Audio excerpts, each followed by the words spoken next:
Heartthrob Zubeen গাৰ্গৰ আত্মাৰ চিৰশান্তি কামনা কৰি বজালীৰ ঠায়ে ঠায়ে হৰিনাম কীৰ্তন। নাগাৰা নাম পৰিৱেশনৰ পূৰ্বে জনপ্ৰিয় নাগাৰা নামৰ পাঠক উৎপল হালৈয়ে গালে মায়াবিনী ৰাতিৰ বুকুত।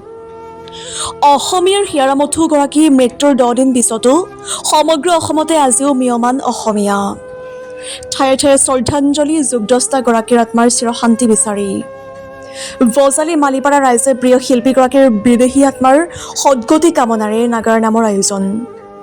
আনফালে বজালী ইউথ ক্লাবে আয়োজন কৰা পাঠশালা উৰণীয়া সেতুৰ তলত শ্ৰদ্ধাঞ্জলি অনুষ্ঠানত হৰিনাম পৰিৱেশন। শ্ৰদ্ধাঞ্জলি অনুষ্ঠানৰ পৰাই জুবিন গাৰ্গৰ ন্যায় বিচাৰি অসম চৰকাৰলৈ আহ্বান সকলোৰে। আজিও যেন বজালীৰ প্ৰান্তে প্ৰান্তে প্ৰাণ পাই উঠিছে হিয়াৰামঠু Zubeen Garg.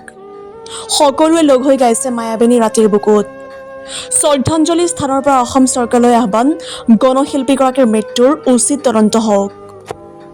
News desk, digital Assam live.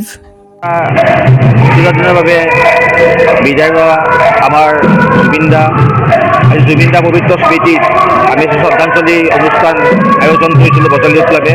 যোৱা বছৰ বজালী ইউথ ক্লাবৰ মঞ্চত জুবিন দাই গীত পৰিৱেশন কৰিছিল আৰু জুবিন দা এনেকুৱা এজন ব্যক্তি যিয়ে কোনো ধৰণৰ আগধন নোলোৱাকৈ আমাৰ বজালী ইউথ ক্লাবৰ প্ৰগ্ৰেমটো তেখেতে ইয়াত কৰি গৈছিলে, অনুষ্ঠানটো পৰিৱেশন কৰি গৈছিলে। আৰু তেনেকুৱা এজন সহজ সৰল ব্যক্তি বা তেখেতৰ যি ব্যক্তিত্ব, সেই ব্যক্তিত্ব অতুলনীয়, কাৰো লগত তুলনা নহয়। আৰু তেখেতে আমাৰ মাজৰ পৰা আজি গুচি যোৱাত আমি অতিকৈ দুখিত হৈছোঁ।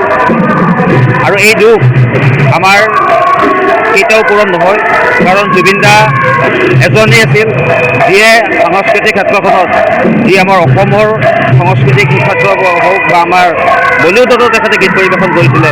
তেখেতৰ সম্পূৰ্ণ জীৱন আজি আমি যিখিনি পিছনে পডকাষ্টতে হওক বা বিভিন্ন মাধ্যমত শুনিবলৈ পাইছোঁ, আমি অতিকৈ দুখিত।